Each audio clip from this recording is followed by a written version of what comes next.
नमस्ते। कहते हैं ना, अगर किसी देश का भविष्य समझना हो तो बस उसका कोई एक महीना उठाकर देख लीजिए।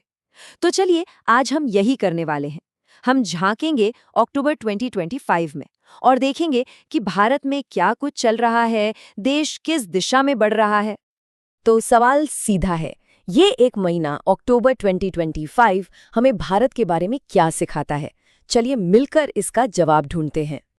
सबसे पहले बात करते हैं कि भारत दुनिया से कैसे जुड़ रहा है।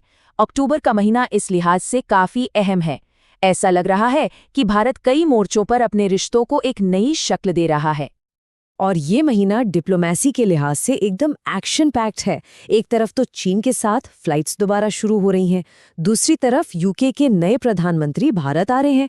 इतना ही नहीं, अफगानिस्तान से एक बहुत ही अहम विजिट हो सकती है और यूरोपियन यूनियन के साथ ट्रेड डील पर भी बातचीत तेज हो गई है। मतलब चारों तरफ हलचल है।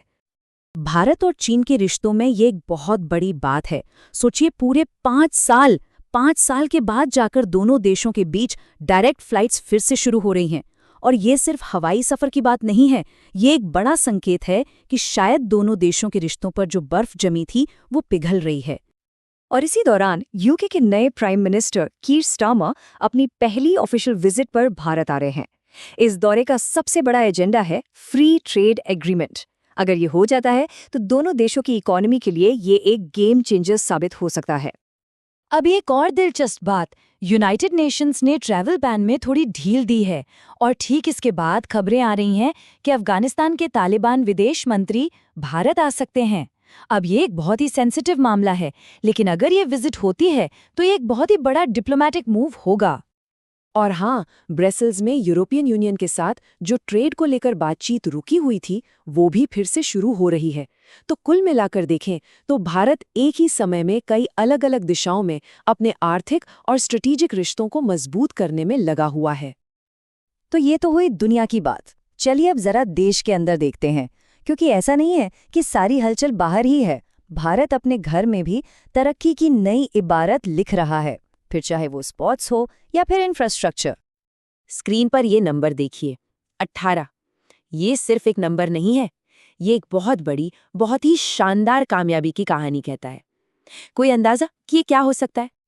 ये नंबर है उन मेडल्स का जो भारत के पैरा एथलीट्स ने वर्ल्ड पैरा एथलेटिक्स चैंपियनशिप में जीते हैं। जी हाँ, 18 medals. The times of India ने बिल्कुल ठीक लिखा है, देश के लिए एक ऐतिहासिक ऊंचाई।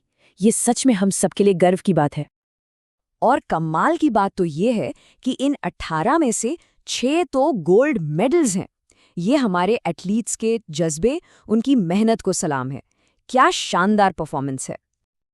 चलिए अब स्पोर्ट्स से हटकर इंफ्रास्ट्रक्चर की बात करते हैं, क्योंकि यहाँ भी एक बड़ी छलांग देखने को मिल रही है।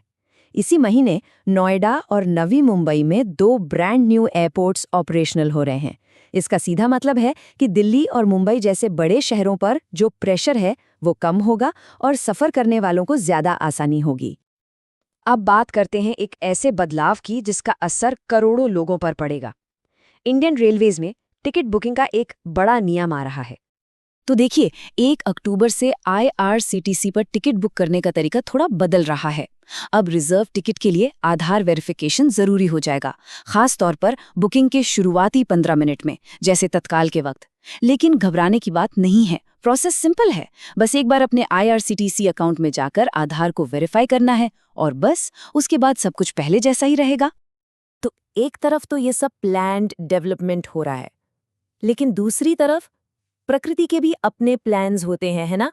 तो तरक्की के साथ साथ भारत को कुदरत की अनिश्चितताओं का भी सामना करना पड़ता है। अब स्क्रीन पर ये आंकड़ा देखिए, 115% से भी ज्यादा। नहीं, ये कोई इकोनॉमिक ग्रोथ का नंबर नहीं है, ये है मौसम विभाग का अक्टूबर महीने के लिए बारिश का अनुमान। तो 115% का मतलब क्या है? इसे समझने के लिए हमें LPA यानी लॉन्ग पीरियड एवरेज को देखना होगा। ये पिछले 50 सालों की औसत बारिश का एक बेंचमार्क है। तो 115% का सीधा मतलब है सामान्य से कहीं ज्यादा बारिश होने की उम्मीद है। और इसका नतीजा भी सीधा और साफ है। देश के कई इलाकों में बाढ़ का खतरा बढ़ गया है और ये एक ऐसी चुनौती है जिसके लिए तैयार रहना ही होगा। तो कुल मिलाकर अक्टूबर 2025 की ये तस्वीर क्या कहती है? ये एक ऐसे भारत की तस्वीर है जो दुनिया से नए रिश्ते बना रहा है, अपने घर को ज्यादा मजबूत बना रहा है और साथ ही कुदरत की चुनौतियों का सामना भी कर रहा है। तो सवाल यही रह जाता है कि इन नई उम्मीदों और इन मुश्किलों के बीच भारत अपने भविष्य का रास्ता कैसे तय करेगा। ये एक ऐसा सवाल है जिसके बारे में सोचना जरूरी है।